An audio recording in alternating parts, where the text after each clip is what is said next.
In his new book, Poverty, by America, Matthew Desmond describes poverty with harrowing depth and precision. He depicts the realities faced by more than 37.9 million Americans living in poverty.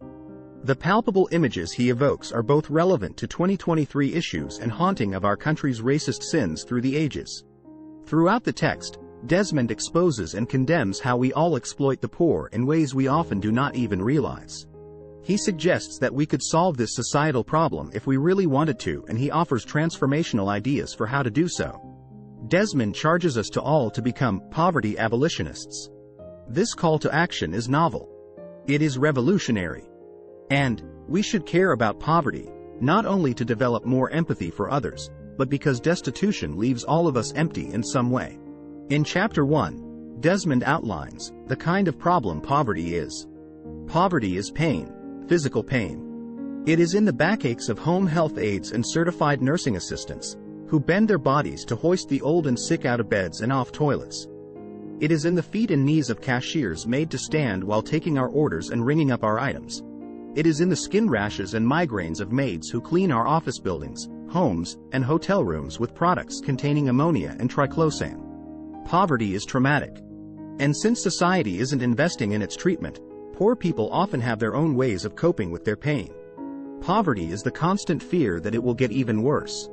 A third of Americans live without much economic security, working as bus drivers, farmers, teachers, cashiers, cooks, nurses, security guards, social workers. What do you call it when you don't qualify for a housing voucher but can't get a mortgage either? When the rent takes half of your paycheck and your student loan debt takes another quarter. Poverty is the loss of liberty. The American prison system has no equal in any other country or any other epoch. Almost 2 million people sit in our prisons and jails each day. Another 3.7 million are on probation or parole. Hidden behind the system's vague abstractions, justice, law and order, is the fact that the overwhelming majority of America's current and former prisoners are very poor. By the time they reach their mid-30s, almost 7 in 10 black men who didn't finish high school will have spent a portion of their life in a cage. Prison robs people of the primer of their life, taking not only the sleepy, slow years at the end but also the pulsing, hot years in the middle. In prisons, of course, they will remain poor, earning in their prison jobs between 14 cents and $1.41 an hour on average, depending on the state. The United States doesn't just tuck its poor under overpasses and into mobile home parks far removed from central business districts. It disappears them into jails and prisons, effectively erasing them. The incarcerated are simply not counted in most national surveys, resulting in falsely rosy statistical picture of American progress. Poverty is the feeling that your government is against you, not for you.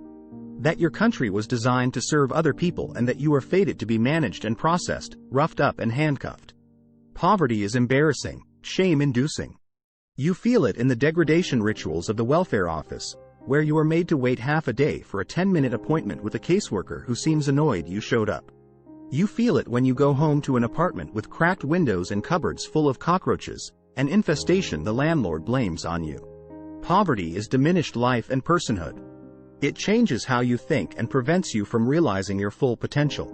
It shrinks the mental energy you can dedicate to decisions, forcing you to focus on the latest stressor, an overdue gas bill, a lost job, at the expense of everything else. When someone is shot dead, the children who live on that block perform much worse on cognitive tests in the days following the murder. The violence captures their minds. Time passes, and the effect fades until someone else is dropped. Poverty can cause anyone to make decisions that look ill-advised and even downright stupid to those of us unbothered by scarcity.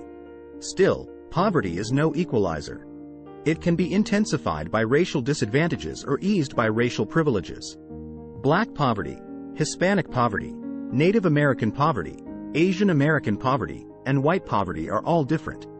Black and Hispanic Americans are twice as likely to be poor, compared to white Americans, owing not only to the country's racial legacies, but also to present-day discrimination. Poverty is often material scarcity piled on chronic pain, piled on incarceration, piled on depression, piled on addiction. On and on it goes. Poverty isn't a line. It's a tight knot of social maladies.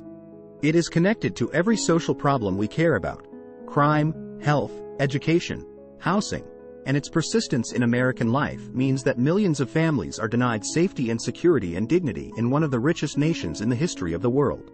And, with all that poverty is and is not, we ought not stand idly by. Some way, somehow, we all can help. We must.